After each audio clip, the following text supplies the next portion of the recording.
આરતી યોજાઈ।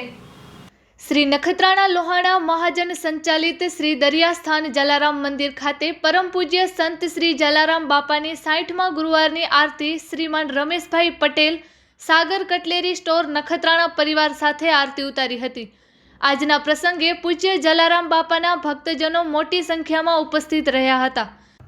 ભજન સત્સંગ બાદ આરતી ઉતારવામાં આવી હતી। શ્રી નખત્રાણા લોહાણા મહાજનના મહામંત્રી શ્રી નીતિનભાઈ ઠક્કરે જણાવ્યું કે મંદિરમાં 200 વર્ષથી અખંડ જ્યોત ચાલુ છે। પૂજ્ય શ્રી દરિયાલાલ બાપાના દર્શન, પૂજ્ય શ્રી જલારામ બાપાના દર્શનનો લાવો મળે છે।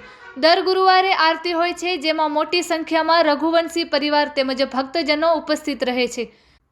દર ગુરુવારે દાતા પરિવાર તરફથી આરતી કરવામાં આવે છે। ત્યારબાદ મહિલા મંડળ દ્વારા પ્રસાદી સૌ ભક્તોને આપવામાં આવે છે। આજના આરતી પ્રસંગે મોટી સંખ્યામાં શ્રી નખત્રાણા લોહાણા મહાજનના ભાઈઓ બહેનો, યુવાનો તેમજ મોટી સંખ્યામાં ભક્તો ઉપસ્થિત રહ્યા હતા। પૂજારી રમેશભાઈ જોશી દ્વારા પૂજન વિધિ કરવામાં આવી હતી। Report by Premji Badiya, Kutch care TV news, Moti Virani.